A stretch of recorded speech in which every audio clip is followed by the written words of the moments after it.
नमस्कार, शुभ संध्या, जय हिंद, जय भारत। एक बार फिर वैभवी हाजिर है परिचर्चा की नई कड़ी के साथ। जैसे-जैसे हम आगे बढ़ते जा रहे हैं, वैसे-वैसे मैं हमेशा कहती हूँ कि हमारा जो दायित्व है समाज के प्रति, देश के प्रति, वो भी बढ़ता जा रहा है।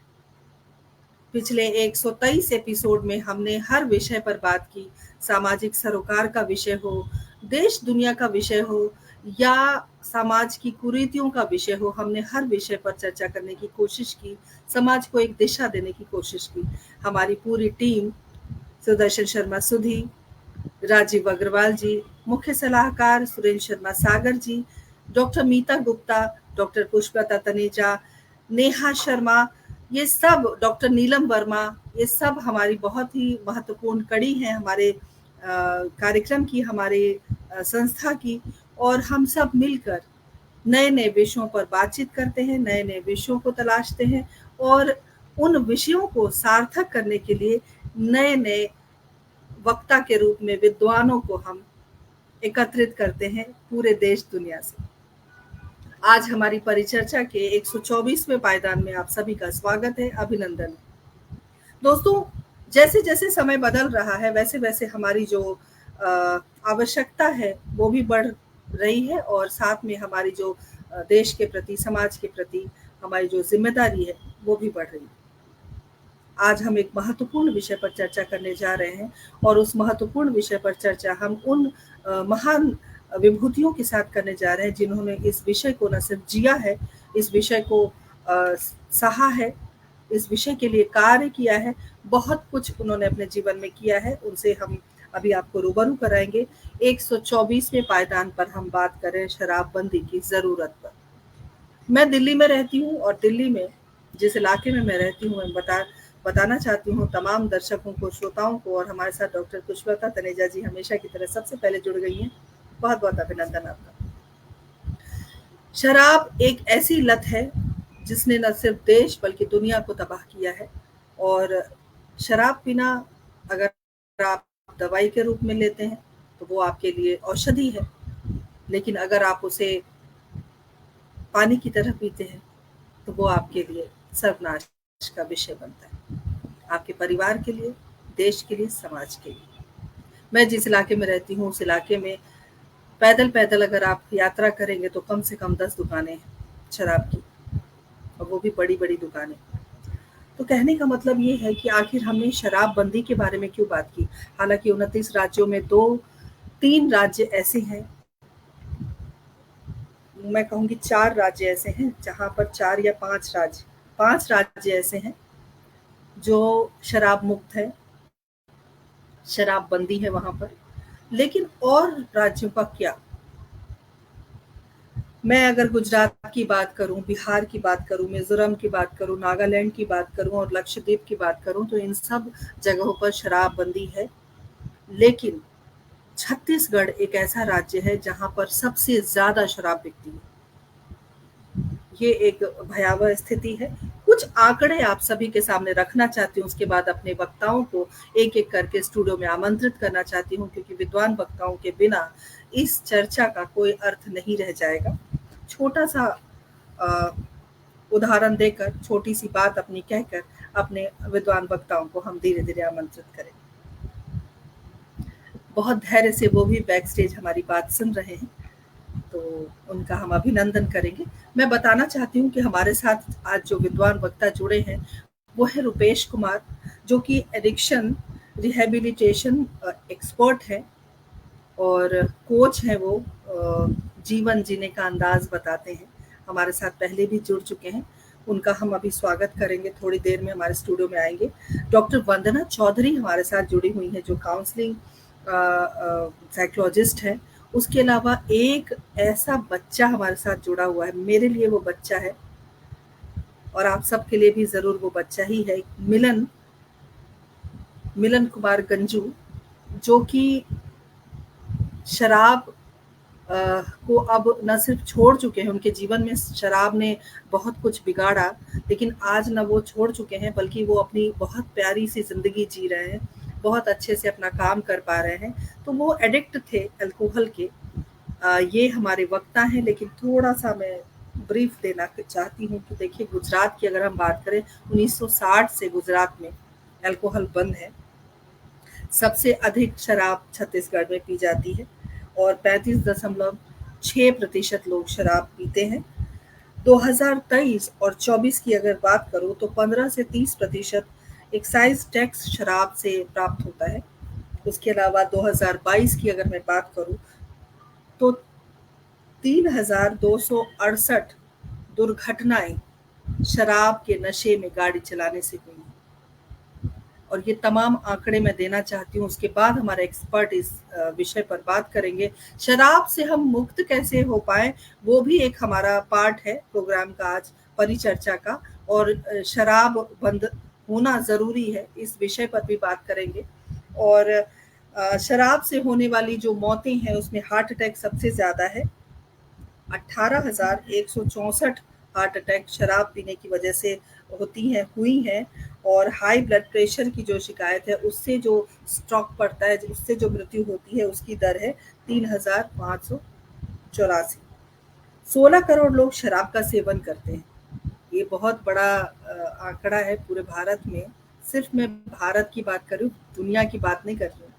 16 करोड़ लोग शराब पीते हैं और अपनी इनकम का एक मोटा हिस्सा वो शराब में बर्बाद करते हैं, जो कि अपने परिवार को दे सकते हैं, अपने बच्चों की परवरिश कर सकते हैं, अपने लिए जी सकते हैं, घूम सकते हैं, फिर सकते हैं, कुछ भी कर सकते हैं, लेकिन वो शराब पी रहे हैं। उसके अलावा प्रतिदिन दुर्घटनाएं जो होती हैं वो 1130 जो मौतें हुई हैं, 422 या यूं कहें कि हर घंटे 47 दुर्घटनाएं होती हैं और जिसमें 18 मौतें शराब के नशे में गाड़ी चलाने से या दुर्घटनाग्रस्त जो लोग होते हैं, वो इतनी मौतें प्रति घंटा। ये बहुत बड़ा आंकड़ा है और बहुत दुर्भाग्य की बात है कि 5 राज्यों में आपने शराब बंद कर दी। पूरे 29 राज्य है भारत में और हर जगह ये होना चाहिए, क्योंकि शराब बहुत ज़्यादा नुकसानदेह है, लेकिन सरकार को टैक्स मिलता है अधिक मात्रा में, तो इसको रोक लगाना थोड़ा-सा मुझे लगता है मुश्किल है और हम इस मुद्दे पर आना भी नहीं चाहते। हर साल 30 लाख मौतें होती हैं शराब पीने की वजह से। 31 दिसंबर 2022 को अगर हम देखें, वो एक रिकॉर्ड है। मैं दंग रह गई जब ये रिपोर्ट मेरे पास आई। 45 करोड़ रुपए की शराब बिकी है 31 दिसंबर को, नव वर्ष मनाने के लिए। उसके अलावा 115 करोड़ की बिक्री होती है रोज। ये छोटा सा आंकड़ा देने की मैंने कोशिश की, एक ब्रीफ है, चूंकि हम इस विषय पर बात कर रहे हैं इसलिए छोटी छोटी बातें अगर हम यहाँ पर रखें तो शायद हम समझ पाए कि शराबबंदी पर आज हम बात क्यों कर रहे हैं। तो आइए स्वागत करते हैं हम अपने एक्सपर्ट का।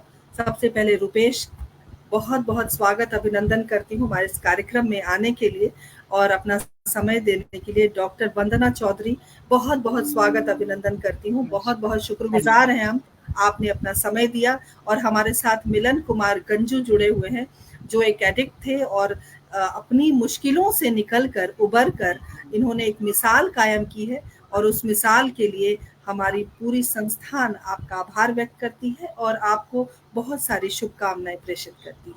बहुत बहुत अभिनंदन आप सभी का। हमारे साथ पटल के उस पार मुख्य सलाहकार आदरणीय सुरेंद्र शर्मा सागर जी जुड़ गए हैं, जिन्होंने इस विषय पर बात करने के लिए हमें ये विषय सुझाया। आपका बहुत आभार। हमारे साथ नेहा शर्मा जुड़ गई हैं, बहुत बहुत आपका अभिनंदन है, स्वागत है। कुकी ओम प्रकाश, जो कि हमारे साथ किरदार जिंदगी में किरदार रह चुके हैं, वो जुड़ गए हैं। डॉक्टर पुष्पलता तनेजा जी हमेशा की तरह हमारे साथ जुड़ी हुई हैं। सभी का स्वागत है, अभिनंदन है। और एक ही गुजारिश करती हूँ, कार्यक्रम को शेयर करते रहिए, क्योंकि अभी हम बहुत सारी बातों पर, बहुत सारे पहलू पर बात करेंगे। 10 मिनट मैंने ले लिया है, मुझे लगता है अब मुझे अपनी वाणी को विराम देना चाहिए। संजय जी जुड़ गए हैं। संजय जी, गुजारिश करती हूँ कार्यक्रम को शेयर करते रहिए। और सबसे पहले मैं रुपेश आपके पास आना चाहती हूँ, चूंकि रिहैब से आप जुड़े हुए हैं और ज़िंदगी आपने बदली है लोगों की, क्योंकि आप जीवन जीने का एक तरीका भी सिखाते हैं। तो ये जो विषय है शराबबंदी की ज़रूरत, 4-5 राज्यों में बंद है, क्राइम रेट थोड़ा कम हुआ है, और अगर घरेलू हिंसा की बात करूँ या इकोनॉमिक रूप से जो लोग परेशान हैं, क्योंकि जिसे आदत है पीने की, वो तो अपने घर का सारा खर्चा काट के पिएगा। तो कहीं न कहीं परिवार उससे सफ़र कर रहा है, बच्चे सफ़र कर रहे हैं, पत्नी सफ़र कर रही है। तो ये सारी बातों पर हम ज़रूर आज गौर करने की कोशिश करेंगे। रुपेश, आप अपने बारे में बताएँ, कैसे आप रिहैब सेंटर की तरफ गए और ज़िंदगी जीने के जो तरीके आप सिखाते हैं, गुण सिखाते हैं, और मिलन उदाहरण है जो आज आपके सौजन्य से आज हमारे कार्यक्रम तक पहुँच पाए हैं। मिलन, हम आपको बहुत सारी शुभकामनाएँ देते हैं। रुपेश, क्या कहेंगे आप शराबबंदी की ज़रूरत के बारे में? बिल्कुल वैभवी जी, ये सबको पता है इसके बारे में। ऐसा नहीं है कि कोई किसी को कन्फ्यूज़न है, किसी को इसके ऊपर कोई शंका है कि शराब आज कितना बड़ा नुकसान कर रहा है। और यदि मैं अपने बारे में बताऊँ तो मैं एक आर्ट ऑफ लिविंग टीचर हूँ, गुरुदेव श्री श्री रविशंकर जी की ऑर्गेनाइज़ेशन में। मैं पिछले 8 सालों से जुड़ा हुआ हूँ और 6 सालों से करीब मैं आर्ट ऑफ लिविंग फैकल्टी हूँ। और मैं अलग-अलग जगहों पे अलग-अलग वर्कशॉप्स करा रहा हूँ, लोगों को मेंटल स्ट्रेस से बाहर निकाल रहा हूँ। और पिछले 6 सालों से जो मुझे ज़िम्मेदारी दी गई है, जो मेन ज़िम्मेदारी मैं निभा रहा हूँ, वो जेल के अंदर कैदियों के रिहैबिलिटेशन का काम मैं कर रहा हूँ। जिसके अंदर उनको मेंटल लेवल पर पीस, उनको मन की शांति और उनके अंदर ही उनको जीवन में, उसका कार्य मैं कर रहा हूँ। इसमें स्किल डेवलपमेंट भी साथ में इंक्लूडेड है। और इन्हीं सब के साथ आज मैं कुछ टाइम से रिहैबिलिटेशन, एडिक्शन के ऊपर भी काम कर रहा हूँ। तो ये जो क्राइम है, इसका भी बहुत बड़ा जो कारण है, वो एडिक्शन है। क्योंकि ज़्यादातर यदि होश की अवस्था में कभी भी गलत काम नहीं हो सकता। गलत काम हमेशा बेहोशी की अवस्था में होता है। हमेशा यदि इंसान अपने होशो-हवास में हो, तो एक बार ये विचार ज़रूर करता है कि मुझे क्या करना चाहिए? और कहीं न कहीं ये चीज़ हम देखते हैं कि क्राइम में बहुत बड़ा रोल है। अभी रिसेंटली एक बहुत न्यूज़ पब्लिश भी हुआ कि एक 14-15 साल का बच्चा पुणे में वो अपने फ़ादर की पोर्श गाड़ी से उसने 2 लोगों को कुचल दिया, नशे की हालत में, है ना? तो मोस्टली यदि आप देखेंगे तो दुर्घटनाएँ भी नशे की हालत में हो रही हैं। तो ये बहुत ही चिंताजनक विषय है कि आज नशे की वजह से एक ऐसा प्लेज़र है, एक पैसा उनको हाई मिल रहा है, जिसके लिए वो बहुत बड़ी सोसाइटी को नुकसान पहुँचा रहे हैं। तो कहीं न कहीं हमें ऐसा दे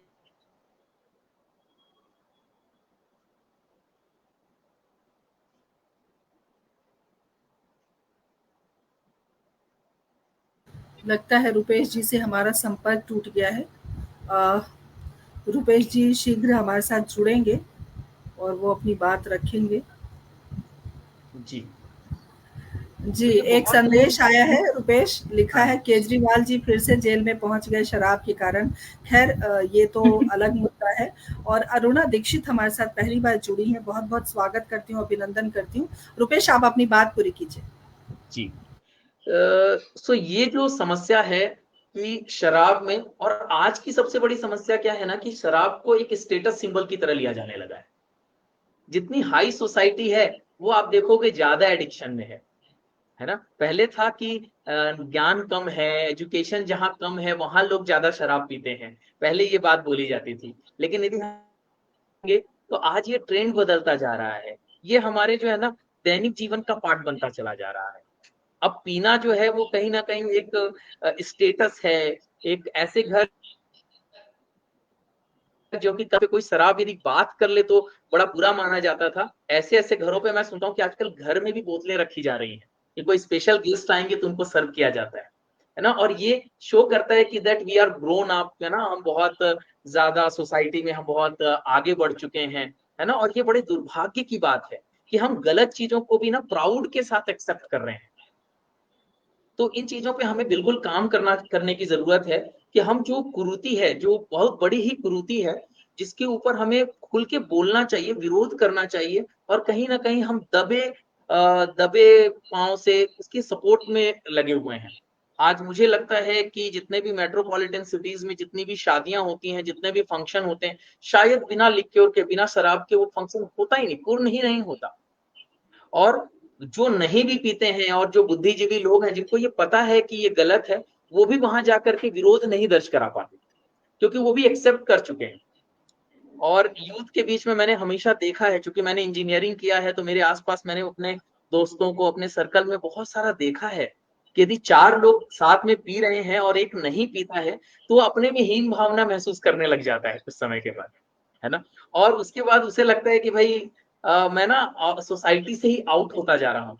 लेकिन कहीं न कहीं हमें उनके अंदर ये संकल्प और ये भावना पैदा करने की ज़रूरत है कि आप अपने इस दृढ़ संकल्प के साथ खड़े रहें और आप सही कर रहे हैं, और आप लोगों को बदल सकते हैं, ना कि गलत चीज़ें आपको बदलें, जिसकी ज़रूरत है। तो रुपेश, आपको पूरा लगता है कि शराब का बंद होना बहुत ज़रूरी है हमारे देश के लिए, हमारे समाज के लिए।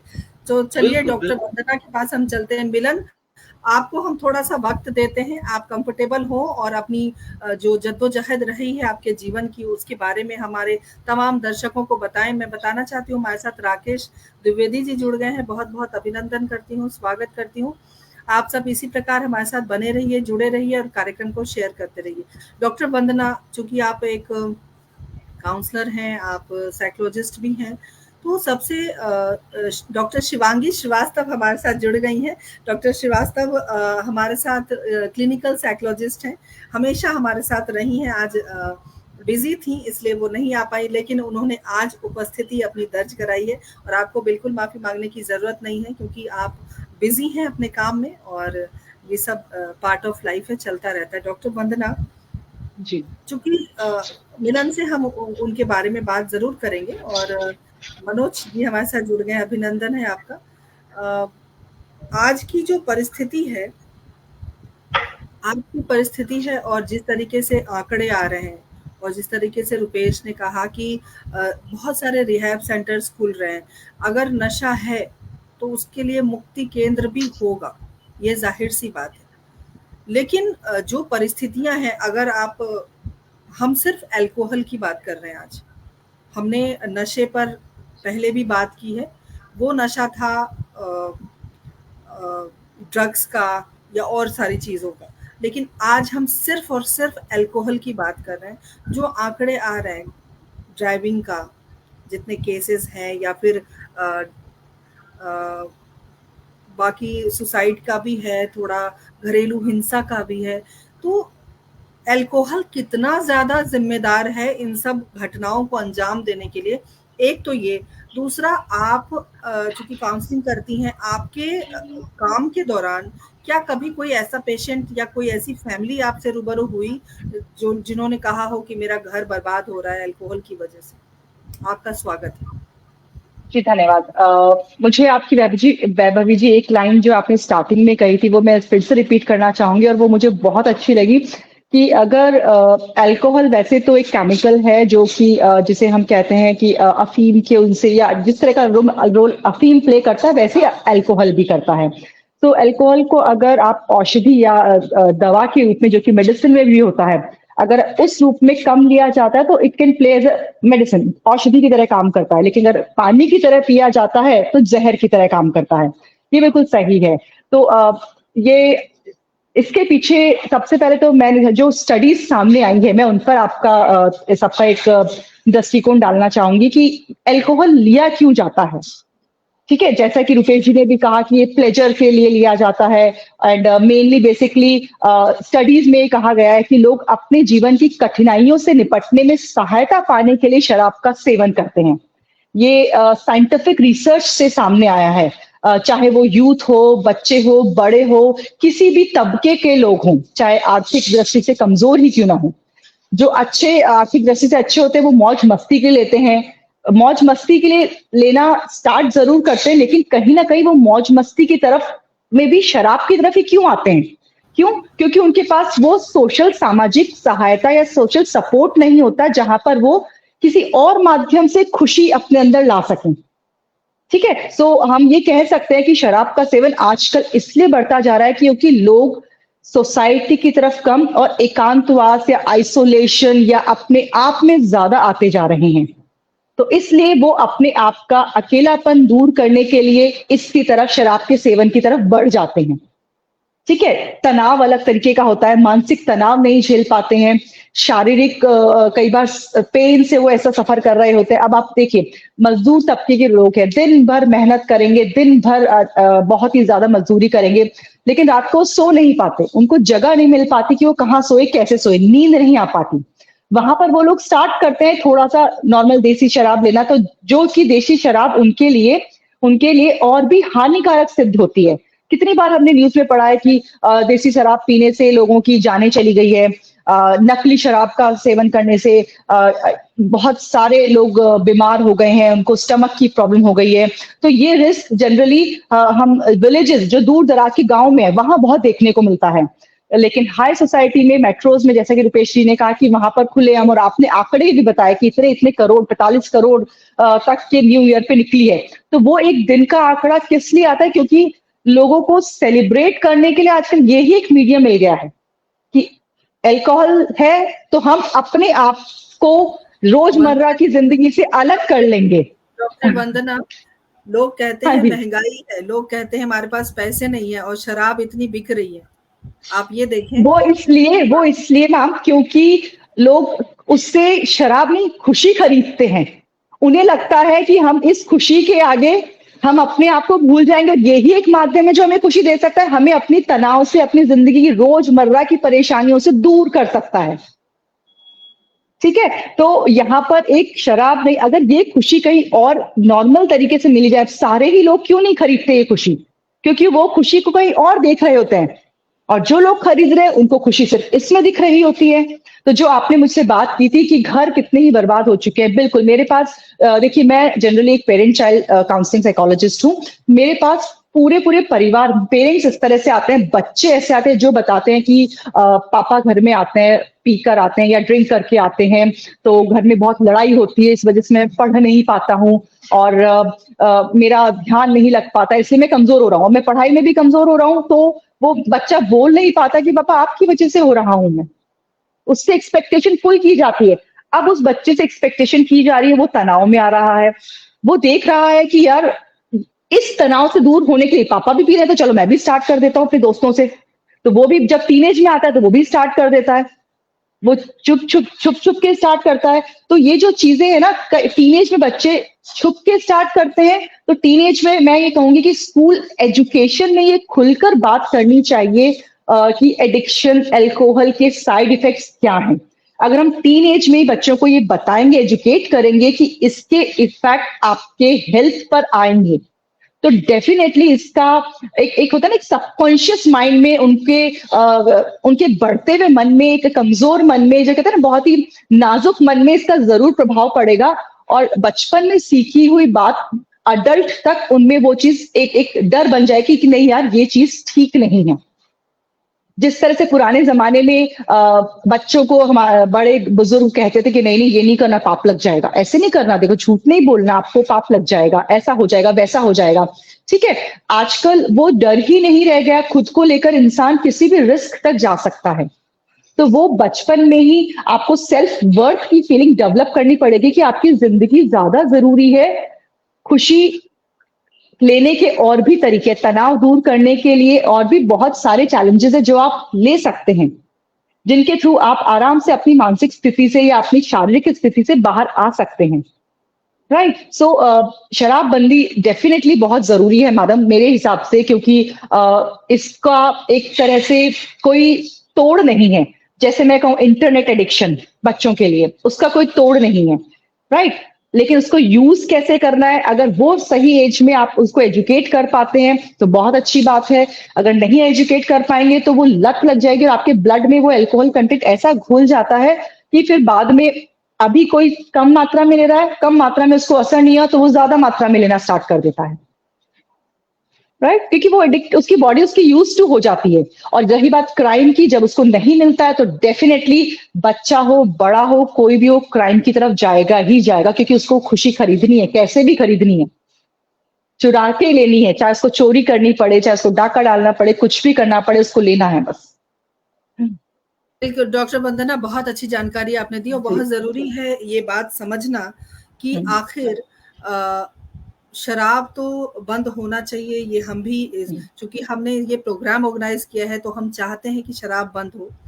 लेकिन जो उसकी मानसिक स्थिति बच्चों की होती है या घर में लोग होते हैं, माता-पिता होते हैं, बड़े-बड़े घरों में, जैसे कि रुपेश ने कहा, वो एक स्टेटस सिंबल होता है कि पीना ही है। और एक प्रश्न आया है नेहा का। नेहा पूछ रही हैं कि क्या जेनेटिक होता है शराब पीना? जेनेटिक मैम, हम उस केस में रिसर्चेस देखी गई है जहाँ पे मदर प्रेगनेंसी टाइम में ड्रिंक कर रही है तो वो कहीं ना कहीं वो अल्कोहल कंटेंट बेबी वॉर्म में बेबी के उसमें भी जाता है। तो जब वो बच्चा बड़ा होता है या थोड़े थोड़े टीनेज में आता है तो वो अ, उसकी बॉडी डिमांड करती है क्योंकि उसको कुछ डेफिशिएंसी लगती है अंदर, राइट उनको उसको अनईजीनेस लगती है। तो ये अभी लेटेस्ट रिसर्च में आया है, मैं भी कुछ टाइम पहले इस चीज को पढ़ रही थी कि जिस तरह से आप कह सकते हैं कि सुसाइडल सिम्टम्स भी जेनेटिक है, सो ये एडिक्शन भी जेनेटिक कुछ हद तक हम मान सकते हैं, लेकिन इसको इसका जेनेटिकली इफेक्ट कम किया जा सकता है अगर इसको राइट एनवायरनमेंट दिया जाए एंड इसको कंट्रोल किया जाए तो जेनेटिक इफेक्ट डेफिनेटली कम किया जा सकता है इसका। डॉक्टर शिवांगी का कहना है, डॉक्टर वंदना, कि ब्रेन डिमांड करता है क्योंकि जो हम्म, प्लेजर हार्मोन्स होते हैं वो ब्रेन रिलीज करता है। यस, रुपेश क्या कह रहे हैं, क्या कहना चाह रहे हैं? इसका जो एक बहुत रुपेश, साइंटिफिक तरीके से, यदि साइंटिफिक तरीके से हम समझे ना, तो हमारे जो है ना, जो हैप्पीनेस का हार्मोन है, जिसको कि हम डोपामाइन कहते हैं बायोलॉजिकल टर्म्स में, तो राइट, डोपामाइन रिलीज होता है। Dopamine is responsible for happiness. आज एडिक्शन को, जो लोग एडिक्ट हैं, उन लोगों को एक बीमारी की तरह देखा जा रहा है। ये एक ऐसी बीमारी है जहां पर डोपामाइन रिलीज नहीं हो रहा, और जब डोपामाइन रिलीज नहीं होता तो वो महसूस करते हैं, वो खुशी का अनुभव नहीं कर पाते। उनको चाहे कितनी भी चीजें दे दी जाए, उनको उसमें खुशी नहीं महसूस होती। और ये जितने भी एडिक्टिव चीजें हैं, ये कुछ समय के लिए उसी डोपामाइन को सेग्रीगेट कराती है। ब्रेन में जो डोपामाइन हमारा सेग्रीगेट होता है ब्रेन से, वो डोपामाइन सेग्रीगेट होता है कुछ समय के। तो इस pleasure, actually everyone is looking for happiness, है ना, nothing else. Whatever people are doing, this is the core purpose is to achieve the happiness, है ना। वो जब हैप्पीनेस नहीं मिलती तो उसकी क्रेविंग होती है कि मुझे वो चाहिए, और कुछ समय के बाद वो लेता है, थोड़े समय के बाद उसे वो अच्छा लगता है, फिर वो हैप्पीनेस चली जाती है तो उसे फिर लेना पड़ता है ना। तो मैं कहता हूँ कि, है ना, और इसको रिप्लेस करने का यदि तरीका है ना, तो वंदना जी भी जैसा बोल रही थी कि इसके लिए ना आपको हायर एडिक्शन में जाना पड़ेगा, है ना। आप देखो कि कोई नॉर्मल मेटेरियलिस्टिक लाइफ में यदि कोई है, तो उसे कोई यदि साइकिल है तो वो बाइक लेता है, तो उसे मन करता है कि मेरे को थोड़ी कार लेनी है, उससे बड़ी कार लेनी है, देन आफ्टर और लग्जरियस कार लेनी है ना, या फिर बड़ा घर लेना है। तो everyone is looking for something, bigger. तो एडिक्शन में भी यही होता है, स्टार्टिंग जरूर सिगरेट से वो कर रहा है, फिर धीरे धीरे एक दो पैक लगा रहा है, उसके बाद फिर वो बिल्कुल गांजे में, फिर बाकी चीजों में बढ़ता है। तो जब बिल्कुल सही हाइयर रुपेश। डोज उसे मिलता है, हाइयर डोज उसे मिलता है, तो पीछे की चीजें छूट जाती है। तो हमें ये देखना पड़ेगा कि हमें रिप्लेस हम कर पा रहे हैं क्या उनको। मैं चाहूंगा कि मिलन इसके बारे में थोड़ा बोले अपना बिल्कुल, अनुभव, उसके मिलन बाद फिर मैं मिलन से इसको हम कंक्लूड बिल्कुल करूंगा। रुपेश, मिलन से हम ज़रूर बात करेंगे। मुझे हँसी इस बात की आ रही है क्योंकि एक ऐसे श्रोता हमारे साथ जुड़े हुए हैं जिन्होंने ऑनलाइन आकर इस बात को की पुष्टि की है कि वो शराब पीते हैं और आज के कार्यक्रम में वो नहीं जुड़ सकते क्योंकि वो शराब पीते हैं। और इन्होंने लिखा है, पहले शराब छोड़कर आता हूँ फिर जुड़ता हूँ। आप 1 घंटे के प्रोग्राम में जुड़े रहिए क्योंकि 1 घंटे में आप शराब नहीं छोड़ पाएँगे। हाँ, एक कोशिश हम ज़रूर करते हैं। शराब पीना बुरा नहीं है, जैसा कि मैंने शुरू में कहा, उसकी आदत बुरी है। हाँ बिल्कुल। पानी की तरह पीना बुरा है। अगर आप दवाई के रूप में, क्योंकि अगर आप कोई भी खाँसी की जो सिरप होती है, उसमें भी अल्कोहल एक मात्रा में होती बिल्कुल। है। उसी 1 चम्मच से आपकी खाँसी चली जाएगी, लेकिन वही अगर पूरी शीशी आप पीते हैं, तो आप बेहोश हो जाएँगे। तो कहने का मतलब ये है कि किसी चीज़ की आदत बुरी नहीं है, लेकिन वो अगर मात्रा से ज़्यादा हो जाए तो वो ज़हर बन जाता है। हमारे कहने का मतलब ये है, लेकिन शराब बिल्कुल। नुकसानदेह है, उसका बंद होना ज़रूरी है और हम इसी बात पर अडिग हैं। राकेश द्विवेदी हमारे साथ जुड़े हुए हैं, माफ़ी चाहती हूँ। उन्होंने लिखा है कि 2-3 पैक वो रोज़ लगाते हैं, लेकिन पार्टी में नहीं, अपने आप अलग से। तो देखिए, हमारे कार्यक्रम की सार्थकता रुपेश, डॉक्टर वंदना, यही है कि लोग आगे बढ़कर उस बात को एक्सेप्ट कर रहे हैं ऑनलाइन आकर कि उनके अंदर ये कमी है, और हमारी परिचर्चा मुझे लगता है धीरे-धीरे सार्थक हो रही है। और और हम डॉक्टर एप्रिशिएट भी करते हैं इस चीज को, अगर वो इस तरह से कह रहे हैं, ये अच्छी बात है, एटलीस्ट खुलकर बात कर रहे हैं, ठीक है। तो दिस इज समथिंग गुड कि उनको अवेयर है, दे आर अवेयर कि हमें कितनी मात्रा में लेनी है और हमें कहाँ लेना है, ये बहुत भी बढ़िया। बहुत मैटर करता है। डॉक्टर शिवांगी ने लिखा है कि ये शॉर्ट टर्म हैप्पीनेस है जो लोग ढूंढते हैं जी छोटी छोटी खुशियों के लिए। और गुलशन जी, आपके लिए एक संदेश डॉक्टर शिवांगी ने लिख दिया है कि अगर आप चाहें तो 1 सेकंड में निर्णय ले सकते हैं छोड़ने के लिए, अगर आप छोड़ना चाहें, क्योंकि छोड़ने से सीधे हम मिलन के पास आते हैं। छोड़ने की बात अगर हम करते हैं तो मिलन का चेहरा हमारे सामने आता है। मिलन पहले अल्कोहल एडिक्ट थे, बाद में उन्होंने उसको छोड़ा। पूरी कहानी क्या है मिलन आपके बारे में, क्योंकि आपका कहना हमारे लिए और पटल के उस पार जितने भी दर्शक देख रहे हैं उनके लिए बहुत ज़रूरी है। तो मैं आपका दिल से स्वागत करती हूँ और मैं चाहती हूँ कि आप उस दिन से बताएं जब आपने शराब पहली बार पिया और क्यों पिया, उसके बाद कंटिन्यू कितना, मतलब कितने साल तक आपने पिया, फिर आप कैसे इससे मुक्त हो पाए, वो सारी कहानी मैं कोशिश करूंगी आप 15 मिनट में कह दें। जी थैंक यू दी, थैंक यू सभी को। अपने बारे में कुछ बताते हैं कि हम अच्छा वक्ता नहीं है भाई, लेकिन आप लोगों के सामने जब एक्सपीरियंस बोलने को कहा गया तो हम बताता है। करीबन अभी मेरा 2 साल होने जा रहा है जो हम अभी शराब या किसी भी तरह का ड्रग्स या फिर वो नशीला पदार्थ से दूर है। लेकिन मेरा स्टार्ट हुआ है वही 2010 या 12 के आसपास मेरा 10th का रिजल्ट आया था। इससे पहले मतलब हंसी मजाक में वो पता नहीं कौन सा जुनून था कि हम लोग जब बचपन में खेला करते थे तो कोई भी डंडी या पेपर को रोल करके दिखावा के चलते कि ना देखो हम सिगरेट पी रहे हैं, पेपर रोल कर लिया, उसको जला के फू फू कर रहे हैं, लकड़ी को फू फू कर रहे हैं। लेकिन ये समझ में नहीं आ रहा था कि हम लोग क्या कर रहे हैं। लेकिन ये चीज अभी हम महसूस कर पा रहे हैं कि उस दौर में हम अट्रैक्ट हो रहे थे नेगेटिव चीजों से, क्योंकि अधिकतर हम घर में जब भी टीवी देखते थे, मूवी भी देखते थे, तो मूवी में दिखा रहा है कि हाँ अपना पैग लगा रहा है, अपना सिगरेट पी रहा है, तो वो एक अलग हाई, तो वो चीज हमको कहीं अट्रैक्ट करने लग गया था कि ना थोड़ा बहुत में क्या हो जाता। तो थोड़ा बहुत हम लोग का वो हंसी मजाक में कागज या लकड़ी डंडा को हम लोग आग जला के फू फू करते थे, तो वो समझ में नहीं आ रहा था। लेकिन जब 10th जब पास हुए तो 10th पास होने का दरमियान जितना भी हम लोग का लड़का था वही जितना भी बैच का 10-15 हम लोग लड़के लोग थे एक साथ जो 10 दिए थे, वो लोग हम लोग सबको रिजल्ट देखने गए।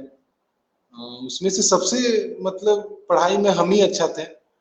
हम हर जगह रैंक 1 में रहते थे, तो हमको लगा कि रिजल्ट मेरा अच्छा होगा। लेकिन जब रिजल्ट देखा तो मेरा ही रिजल्ट खराब था, बाकी सबका रिजल्ट अच्छा था। तो पता नहीं उस दिन हमको अंदर से बहुत एक क्या रिग्रेट टाइप का फील हुआ। तो हम क्या किया, घर से पैसा लिया, शाम में सबको हम ड्रिंक खरीद के सबको ड्रिंक करवा दिया। तो पहला दिन मेरे लिए एकदम नॉर्मल था कि भाई सब कोई खुश है तो खुशी मनाने के लिए चलो ड्रिंक कर लेते हैं। तो उस दिन तो सब कोई ड्रिंक किया, सब कोई नॉर्मल रहा। आज भी वो लोग मेरा दोस्त है, नॉर्मल वो लोग सब कर लेता है। लेकिन उस दिन का जो मेरे लिए ड्रिंक था वो हमको लास्ट का 12 साल तक हमको कंटिन्यू हमको ड्रिंक करवाया, कंटिन्यू। क्योंकि वो पहला ड्रिंक हम किया था रिग्रेट में, हमको अपना कमी को छुपाना था। वो कमी छुपाने के लिए हम ड्रिंक किया, घर में झूठ बोल दिया, लेकिन फर्क नहीं पड़ा। घर में पता चल गया कि मिलन का रिजल्ट खराब आया है और मिलन पूरा पी के पूरा एकदम मतलब क्या पूरा नशे में धुत होके घर आया। तो उस दिन हमको एहसास नहीं हुआ कि हम क्या कर रहा है। लेकिन वही चीज आगे बढ़ता गया। हम जब भी कुछ भी गलत करते थे तो हमको लगता था नहीं शराब ही हमको बचा सकता है।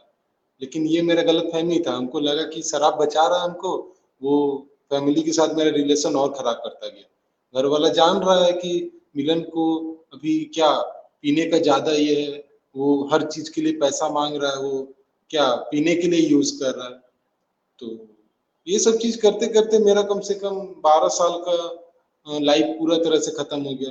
और यहाँ वंदना दी और रुपेश भैया का क्या बोलना, ये लोग दोनों हमको अब मेरा परछाई दिखाता है। रुपेश भैया हमको दिखाया कि हम क्या बन सकते हैं, और वंदना दी तो खुद काउंसलर है। वंदना दी तो एक एडिक्ट का मन को पूरा अच्छा तरीके से जान रहे हैं कि हम लोग किस माहौल में हैं और क्या कर रहे हैं। तो बस एक हम यही बोलना चाहते हैं कि हम एक नादानी में एक क्या अवेयरनेस का कमी के चलते हम पीना शुरू किया था हंसी मजाक के तौर पर, और वो इतना ज्यादा हो गया कि हमको 12 साल तक हमको मेरा पढ़ाई, मेरा रिलेशन, मम्मी पापा के साथ बात करने का तरीका, भाई के साथ कैसा ट्रीट करते हैं, ये सब सारा चीज मेरा एकदम पूरा डिस्ट्रॉय ही हो चुका था। लास्ट में तो ऐसा हुआ कि हमको जबरन रात को 12 बजे रिहैब से कॉल आया, और हमको रात को हम बेड पे सोए हुए थे और हमको वहां से पिकअप करवा के सेंटर भेजा गया। तो ये पॉइंट मेरे लिए सबसे ज्यादा ये था कि हमको ये चीज का पता नहीं था कि हम शराब मतलब क्या नशा करके हम किसी का भला कर रहे हैं। हमको लगता था कि हाँ हम बहुत कुछ कर दे रहे हैं, लेकिन अभी तक हम कुछ नहीं कर पाया था, बस केवल शराब पिया और सोचने में ही रह गया। लेकिन ये जो रुपेश भी अभी एक्सप्लेन किए हैं, वो खुशी के लिए ही हम नशा करता था कि भाई हमको कुछ देरी के लिए भाई शांति मिल जाए, क्योंकि घर में दबाव रहता था। पापा बोलते थे कि मिलन तुम 10 तक ठीक था, 10 में तेरा रिजल्ट खराब आया, इसी चलते 12 में भी तेरा खराब आया। तो पापा फोर्स पे फोर्स करते गए, और वही चक्कर में हम दबाव में और पीते गए। पैसा ले ले रहे, पापा जान रहे हैं कि मिलन पी रहा है, क्योंकि हेल्थ मेरा पूरा तरह से डाउन होना शुरू हो गया था। लास्ट का तो लॉकडाउन में तो हेल्थ इतना खराब हो गया था कि बस बॉडी पे केवल स्केलेटन ही दिखता था। हम अपने आप को जब आईना पे आज का दिन देखते हैं कि मिलन तुम अभी कैसा दिख रहा है और उस समय कैसा दिख रहा था, तो ये सब चीज हमको एहसास होता है कि शराब के चलते हम बहुत कुछ अपना लॉस किया था। सबसे बड़ा चीज तो अपने आप को हम लास्ट का हम अगर देखा जाए तो हमको इतना याद है कि हम उस समय नशा इसी चलते कर रहे थे कि अब मेरा समाज में कोई जगह नहीं है, हमको पीते पीते ही मर जाना है। लेकिन ये ऊपर वाला ही जानता है कि हमको क्यों अभी तक बचा के रखा है और क्यों अभी तक बचा नहीं। तो मेरा लास्ट यूजिंग लॉकडाउन में ऐसा ही था कि मिलन तुम पीते पीते ही तुम मर जाएगा तो अच्छा रहेगा, तुमको बच के कोई फायदा नहीं है। क्योंकि फैमिली वाला मम्मी पापा के साथ बात विचार सही नहीं हो रहा था। बात बात में हम मम्मी पापा पे भड़क जाते थे कि नहीं तुम लोग पैसा नहीं दे रहे। कभी हमको चोरी करने की जरूरत नहीं पड़ा, लेकिन घर में हम टोपी पहना के या फिर पापा के एटीएम ये क्या यूपीआई वगैरह से स्कैन उसकैन करके लड़ झगड़ के किसी तरह से हम पैसा निकाल ही लेते थे पीने के लिए। तो ये सब चीज हमको अंदर से रिग्रेट करवाने लगा कि मिलन तुम क्या क्या कर रहा है। तो फिर भी हम अपने आप को रोक नहीं पा रहा था कि नहीं रुक जाते हैं, अब पीना बंद कर देते हैं। ये तो थैंक्स है रुपेश भैया का कि हमको आर्ट ऑफ लिविंग दे दिए, और थैंक्स हमको एक इंस्टीट्यूशन का जो कि हमको एडिक्शन के बारे में बताया गया कि एडिक्शन क्या है। काश अगर ये हम 10 साल पहले या फिर जब हम यूजिंग में नहीं थे तभी अगर कोई बता पाता कि एडिक्शन क्या होता है, इसका प्रभाव क्या है, एडिक्शन काम कैसे करता है, तो शायद हम इतना दूर तक अपना 12 साल का लाइफ हम मतलब क्या पूरा तरह से डिस्ट्रॉय नहीं करते, किसी जगह पे हम रुकते हैं। मेरा यूजिंग जिसको हम अपना 10th का रिजल्ट में हम अपना पैसा से वो लोग को यूज करवाया, उस समय मतलब क्या मतलब अगर मान लीजिए 2010 का बात में अगर 5,000 रुपया एक दिन में खर्च कर देना, ये तो किसी का भी नॉर्मल मतलब मिडिल क्लास फैमिली का पहुंच से बाहर है। और उस दिन हम कर दिया अपना दोस्त लोग का खुशी के लिए, और वो दोस्त लोग आज भी मेरे साथ है। वो लोग ड्रिंक मतलब पार्टी वगैरह में कोई ओकेजनली में कर लेता है, वो लोग चलता है, लेकिन उसमें से हम तो मिलन क्या आप पूरी तरह से इस अल्कोहल से दूर हो चुके हैं आज के समय में? आज के समय में भी हमको किसी तरह का क्रेविंग नहीं है। जैसे रुपेश भैया बताएं कि हमको एक क्लैपिंग तो इनके लिए बनती है। बहुत बहुत बहुत खुशी की बात है, बहुत सारी शुभकामनाएं आपको। जी बताएं। Thank you. हमको एक रुपेश भैया के द्वारा मतलब एक ऐसा चीज मिल गया है कि हमको अब नशा एक अलग चीज का अब हो गया, हमको खुशी एक अलग लेवल पे अब हमको मिलता है। मतलब अब हमको शराब की ओर जाने का जरूरत ही नहीं पड़ता है कि अब शराब से वो मेरा खुशी मिल जाएगा। अब खुशी के लिए मेरा एक अलग ही है, किसी भी बच्चा को देख के हम खुश हो जाते हैं, मौसम को देख के हम खुश हो जाते हैं। मतलब अब खुशी हम शराब में एकदम इंटरेस्ट ही नहीं, लेकिन वही तो जो अपना वंदना दी बोली, बस अवेयरनेस का कमी के चलते हम खुशी शराब में ढूंढा, और वो खुशी हमको 12 साल तक हमको पूरा तरह से तहस नहस किया। 12 साल तक हमको खुशी देने का नाम पे बस 1-2 घंटा के लिए खुश किया, उसके बाद फिर वही रात को पीने के बाद सुबह क्या करना है वो वाला क्रेविंग में रखा।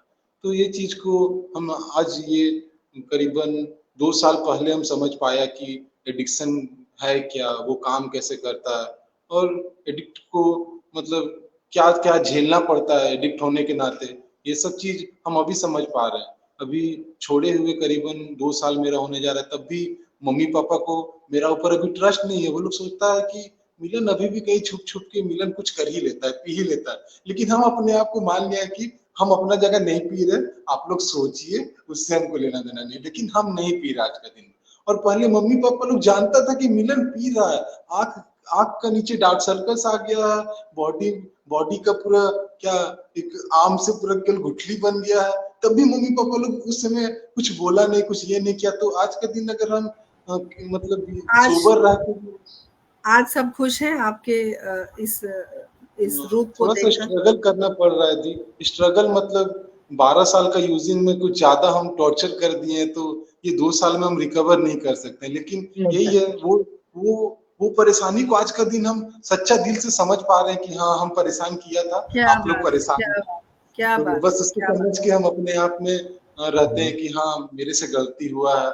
अभी भी किसी बात को लेकर अगर मम्मी गर्म हो जाती है, बोल ही देती है कि नहीं मिलन तुम तो पहले ऐसा था वैसा था, तो उसका हम शांत हो जाते हैं, गुस्सा में हम तुरंत जवाब नहीं देते हैं। और पहले यही था, एडिक्ट होने के नाते मतलब होशो हवास में मम्मी कुछ बोला पापा कुछ बोला तुरंत जवाब दे दिए, तुरंत एकदम जवाब। लेकिन आजकल यही नहीं पीने की वजह से और ये क्या अपना ध्यान और ये रुपेश भैया का ये जो आर्ट ऑफ लिविंग वाला ये मेडिटेशन वाला, उससे थोड़ा सा माइंड में कामनेस है कि हम शांत हो जाते हैं कि नहीं वो लोग सही है, हम ही एक जगह पे गलत है।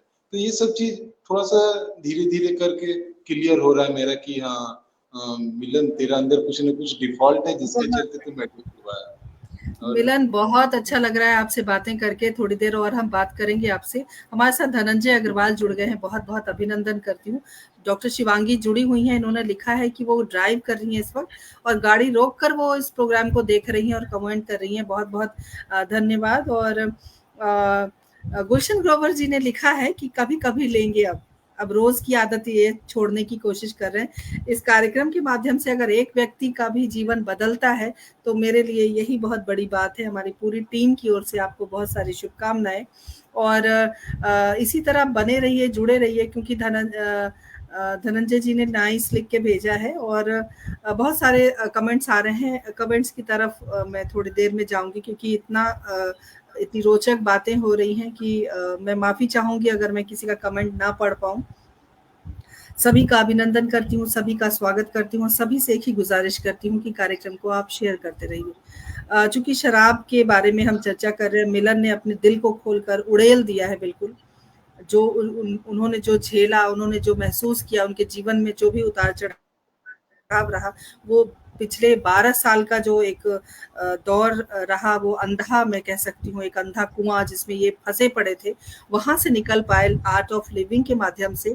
तो रुपेश, सलाम है आपको कि आपने इनको जीवन दान दिया और इनको समझ में आया है। ये कमेंट्स आ रहे हैं कि आपको मिलन, इतने सारे आपके लिए कमेंट आ रहे हैं, मैं कमेंट आपके लिए स्पेशली मैं पढ़ना चाहूंगी। आपको सब शुभकामनाएं दे रहे हैं और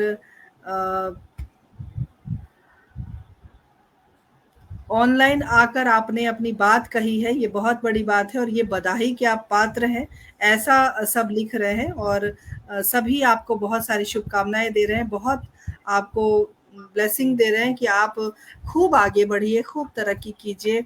आपने जो 12 साल खोए हैं, ईश्वर करे वो 12 साल आपको दोगुने रूप में मिले और जो जिंदगी आप जीना चाहते थे, जो आप परिवार को देना चाहते थे, मेरी हार्दिक शुभकामनाएं हैं, मेरे दिल की दुआ है कि वो चीजें आप अचीव कर पाएं, अपने परिवार को वो खुशियां दे पाएं।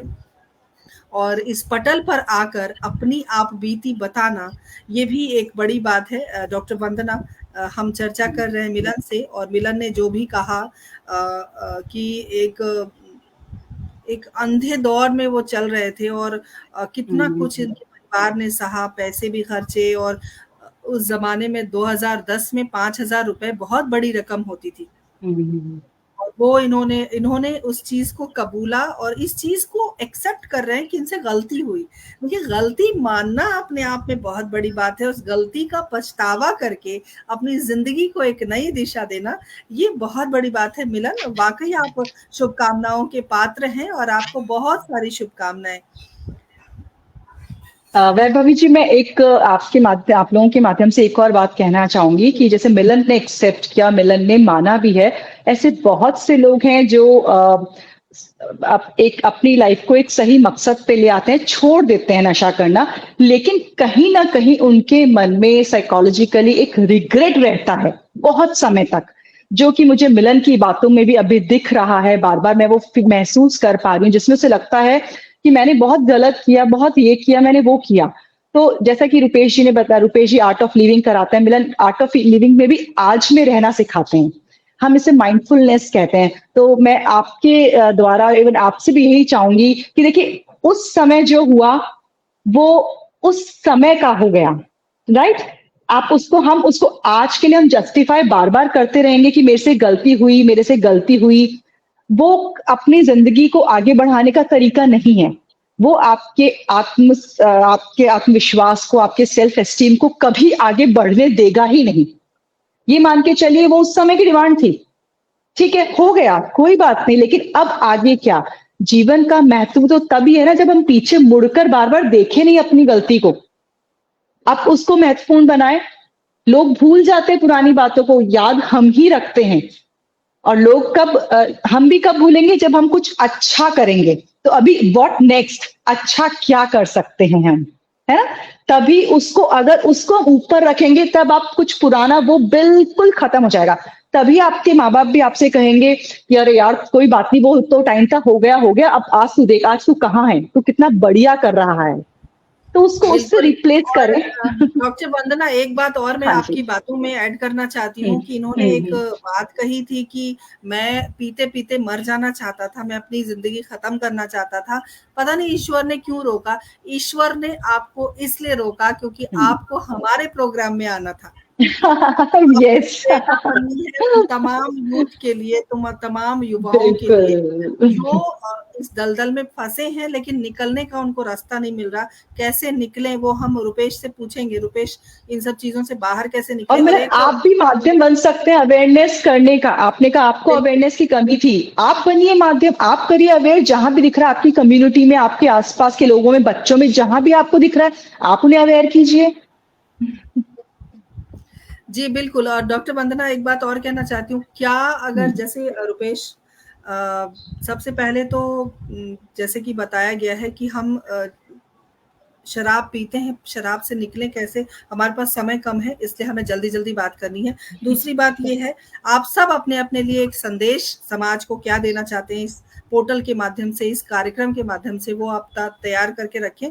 साथ ही अगर जैसे कहते हैं कि रिहैब सेंटर में जाते हैं तो वहां पर कोई दवाई दी जाती है रोज खाने में या किसी और चीज में, तो क्या ये दवाइयां बाहर भी अवेलेबल है या डॉक्टर के कंसल्ट से, या जो भी है वो जानकारी हमारे इस कार्यक्रम के माध्यम से रुपेश जरूर दे। जी जरूर।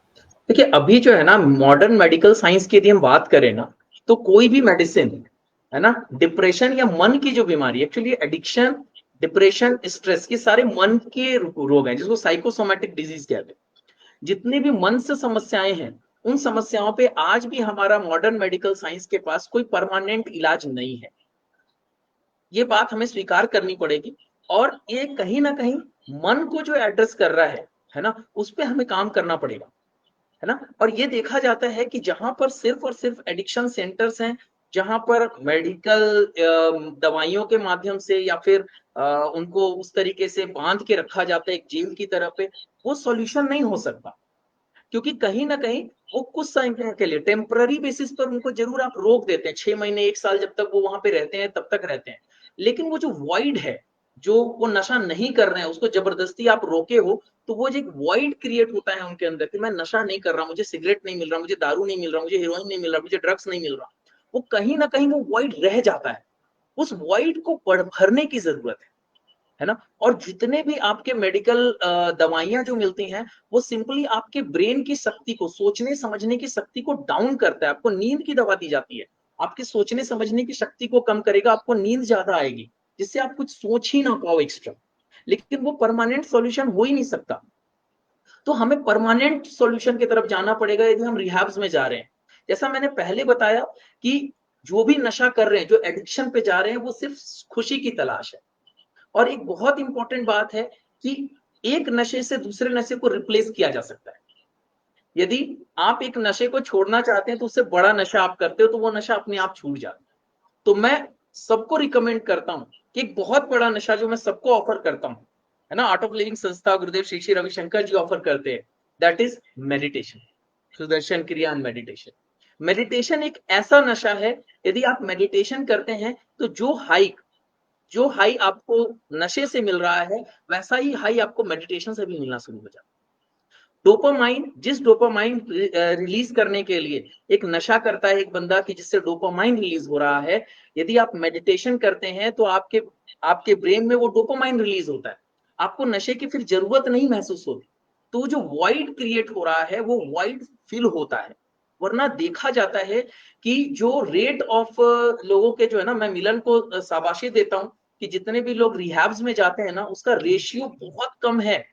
5% भी रेशियो नहीं है जो बाहर निकलने के बाद वो फिर से वापस से नशे में नहीं जा रहे हैं, है ना, वो वापस से कोलैप्स कर जाते हैं। क्योंकि वो जब बाहर निकलते हैं तो उनके अंदर वो क्रेविंग पहले से कहीं ज्यादा होती है। और चूंकि वो कुछ समय तक वो उससे दूर होते हैं, तो उसके बाद फिर उनको जब फिर से नशा करते हैं ना, तो उनको हाई पहले से भी ज्यादा मिलता है। इसलिए उनकी जो नशे को करने की जो टेंडेंसी है वो पहले बार से भी ज्यादा बढ़ जाती है ना। तो कहीं ना कहीं हमें इस वॉइड को फील करने की जरूरत है। और एक बहुत इंपॉर्टेंट जो बात है वो है द रोल ऑफ सोसाइटी, जो कि बहुत इंपॉर्टेंट है। यदि हमारा बच्चा, हमारा भाई, कोई भी यदि नशा कर रहा है, तो हमारा जो अप्रोच है, we can handle through only love and care.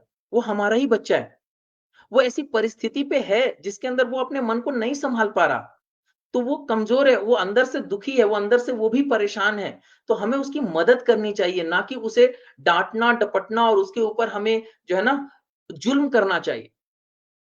ये बहुत ही इंपॉर्टेंट बात है कि being a society we should be responsible for these people.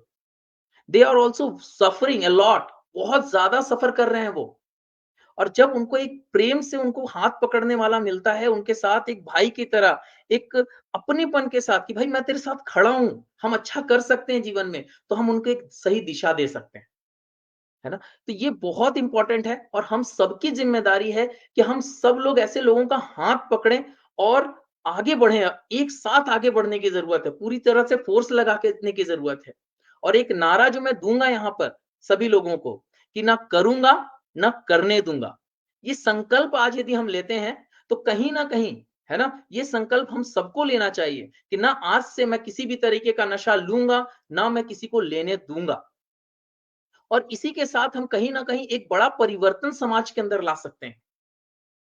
और वो परिवर्तन, आज मैं बात करूं मिलन है, ऐसे कई सारे लोग हैं जो कल को नशे में थे और आज वो लोग ध्यान साधना के माध्यम से, आध्यात्म के माध्यम से वो इन चीजों से बहुत अच्छे से बाहर निकल पा रहे हैं और बहुत अच्छा जीवन जी रहे हैं। तो कहीं ना कहीं हमें यदि इन चीजों को, जो आध्यात्मिक हमारी पावर रही है, जो हमारे पुरातन समय से रहा है, जो बीच में कुछ समय के लिए हमने उसको छोड़ दिया था, उसे अडॉप्ट करने की जरूरत है। और यदि एक बच्चा बचपन से आध्यात्मिक पथ पर है, वो ध्यान करता है, योग करता है, जब मैं आध्यात्म बोलता हूं तो किसी धर्म की बात मैं नहीं कर रहा, आध्यात्म अपने आप को जानने का, अपने मन को जानने का है, यदि वो करता है तो 99% चांसेस है कि वो इन चीजों से कभी पड़ेगा ही नहीं। तो इन सारी चीजों की तरफ हमें आगे बढ़ के पहल करने की जरूरत है। और मैं सभी लोगों से हाथ जोड़कर विनती करते हुए विनती करूंगा कि हमें कहीं ना कहीं इसकी जिम्मेदारी लेनी चाहिए और लेनी पड़ेगी, क्योंकि आज कहीं ना कहीं ये हर एक घर की समस्या होती जा रही है। बिल्कुल रुपेश, बिल्कुल सही कहा। और नेहा शर्मा ने भी लिखा है कि आप नशे से परहेज़ करें, नशे से नफ़रत करें, जो नशा करते हैं उनसे नहीं, क्योंकि उनको ज़रूरत है हेल्प की, उनको ज़रूरत है इन सब चीज़ों से निकलने की। ये बहुत अच्छी बात आपने कही है। और समाज को एक दिशा देना, समाज को एक अपनी बात समझाना, अपने तरीके से जिस कार्यक्रम को लेकर हम आते हैं, ये हमारी एक ज़िम्मेदारी है, नैतिक ज़िम्मेदारी है, सामाजिक ज़िम्मेदारी है, और उसको हम फुलफ़िल करने की आज कोशिश कर रहे हैं। मिलन से हमारा संपर्क टूट गया है। थोड़ी देर में अगर वो जुड़ते हैं, उनसे भी हमें एक संदेश लेना है, क्योंकि उन्होंने अपना दिल उड़ेल कर रख दिया। डॉक्टर वंदना फ्रीज़्ड हो गई हैं शायद। डॉक्टर वंदना, अगर आप मुझे सुन पा रही हैं? मुझे सुन पा रही हैं तो आप दोबारा से जुड़ें जैसे आप पहले जुड़ी थी, बाहर निकल कर, क्योंकि आप फ्रीज्ड हो चुकी हैं अभी, और नेटवर्क इशू आपके यहाँ भी है। अगर आप सुन पा रही हैं मुझे तो दोबारा से जुड़ें। रुपेश, बहुत अच्छी बात आपने कही। डॉक्टर हमारे साथ राकेश द्विवेदी जी लगातार बने हुए हैं, और बहुत अच्छा लग रहा है। आप सभी बहुत गौर से हमारे इस कार्यक्रम को न सिर्फ देख रहे हैं, सुन रहे हैं कि एक संदेश जो आ रहा है वो बहुत महत्वपूर्ण है। और जिस डॉक्टर वंदना दोबारा हम मेरे साथ जुड़ गई हैं। जी, मे बी नेटवर्क बारिश की वजह से। हाँ जी, कोई बात नहीं। डॉक्टर वंदना, क्या संदेश आप देना चाहती हैं हमारे दर्शकों को? और हमारे साथ मिलन भी जुड़ गए। जी। देखिए, मैं संदेश की जगह ये कहूंगी कि लत एक तरह का अनुकूलन है, जो आप किसी परिस्थिति से खुद को बाहर निकालने के लिए लेकर आते हैं। तो ये आपका पूरा जीवन नहीं है, तो इससे आप बाहर निकल जाते हैं, निकल भी सकते हैं। अपने जीवन को जिए और स्वस्थ रहकर जिए। और अगर आपको किसी भी तरह की हेल्प या सपोर्ट की जरूरत है तो उससे मांगने में झिझक ना करें। है काफी सारे लोग जो आपकी मदद करने को तैयार हैं। बहुत बढ़िया डॉक्टर वंदना। हमारे साथ ज़ियाउर रहमान जाफरी जुड़ गए हैं, बहुत अजीम शायर हैं, और जाफरी जी मेरे बहुत अच्छे मित्र हैं, और साथ ही प्रोफेसर भी हैं, असिस्टेंट प्रोफेसर। और उन्होंने अज्ञात के द्वारा लिखी पंक्ति दोहराई है। लिखा है, शराब एक सामाजिक बुराई है, इसे हम दोनों मिलकर समाप्त करें। एक बोतल तुम समाप्त करो, एक बोतल हम समाप्त करें। अब ये किस रूप में इसको हम लेंगे, इस कोटेशन को, वो हमारे ऊपर डिपेंड करता है। जैसे कि रुपेश ने कहा कि हम अपने दृढ़ निश्चयी अगर बन जाएं, हम अगर अपने आप को संभाल लें, तो मुझे लगता है कि कोई भी ऐसी बुराई नहीं है दुनिया में जो हमारे ऊपर हावी हो सकती है। और हमारे साथ एक व्यूअर जुड़े हैं, जो कि गुलशन ग्रोवर नाम है उनका। उन्होंने एक बड़ी अच्छी बात लिखी कि मैं इतना नहीं पीता कि वो मेरे ऊपर हावी हो जाए।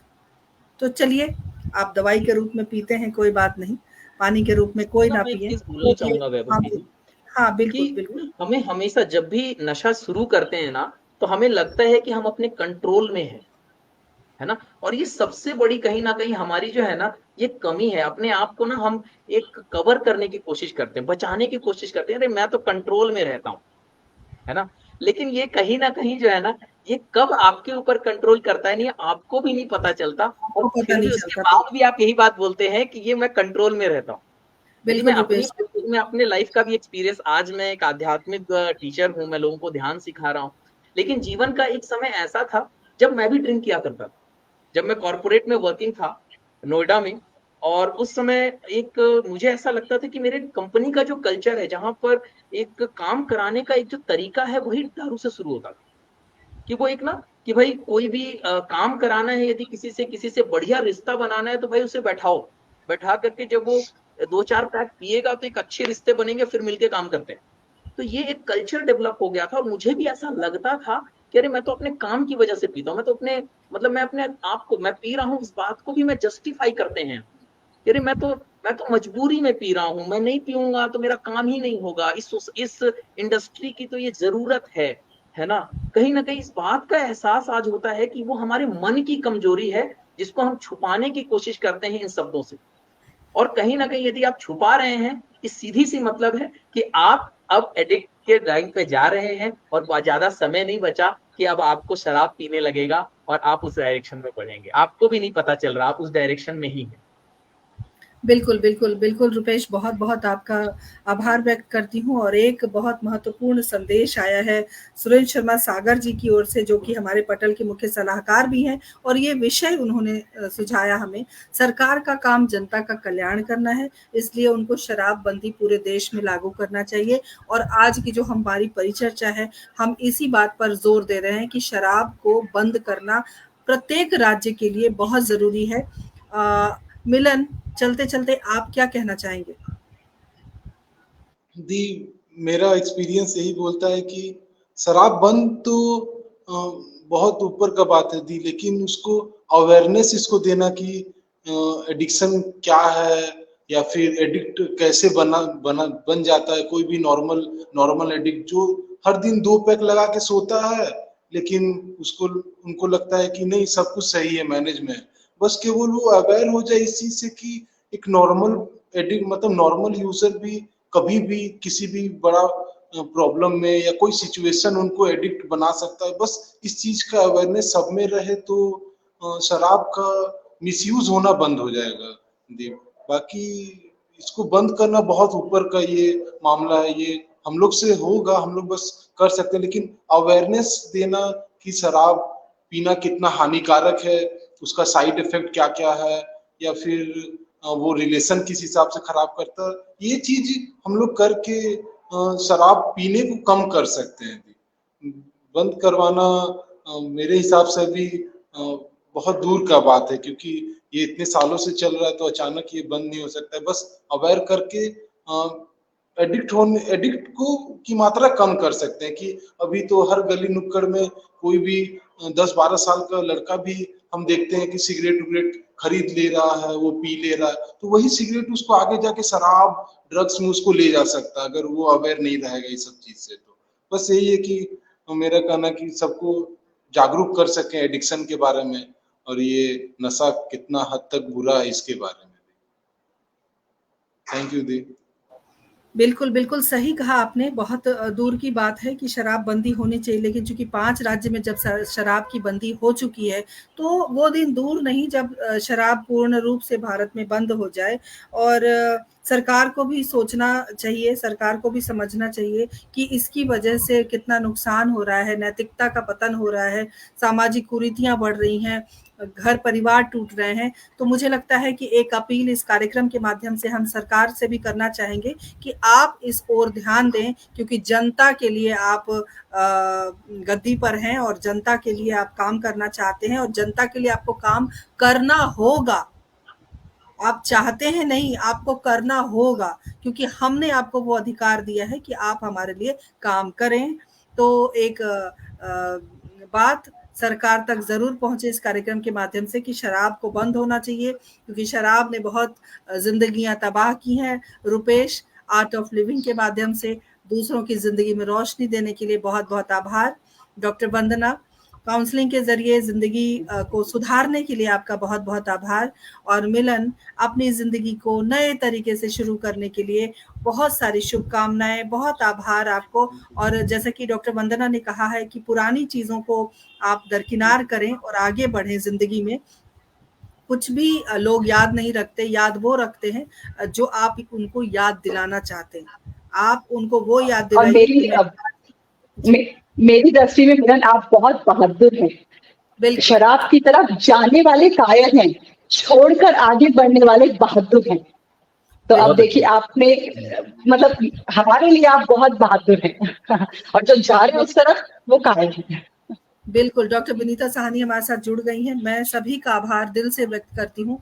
आप सभी सऊदी अरब में शराब बंद है पूरे देश में। ये देखिए, ये बहुत बड़ी खबर आई है, मतलब ये एक संदेश है संजय जी का, जिन्होंने लिखा है कि अब ये इतने बड़े देश में शराब बंद है, तो भारत जैसे देश में मुश्किल नहीं है, 5 राज्यों में हो गया, आगे भी होगा। ये हम उम्मीद कर सकते हैं, ये हम आशा कर सकते हैं, क्योंकि आशा और उम्मीद पर तो दुनिया कायम है। तो चलिए, इसी उम्मीद से आज की परिचर्चा को यहीं पे हम समाप्त करते हैं। मिलन, आपका बहुत-बहुत आभार अपने दिल की बात यहाँ रखने के लिए। डॉक्टर वंदना, हमसे जुड़ने के लिए आपका बहुत आभार। रूपेश, हमेशा की तरह बेहतरीन परिचर्चा को बनाने के लिए बहुत-बहुत आभार। इसी तरह हमारे साथ जुड़े रहिए। बने रहिए, एक रिश्ता हम कायम करें और ये रिश्ता हम आगे तक लेकर जाएं। तमाम सुधी श्रोताओं के साथ भी हमारा एक विशेष रिश्ता है, उस रिश्ते को हम हमेशा बरकरार रखने की कोशिश करते हैं।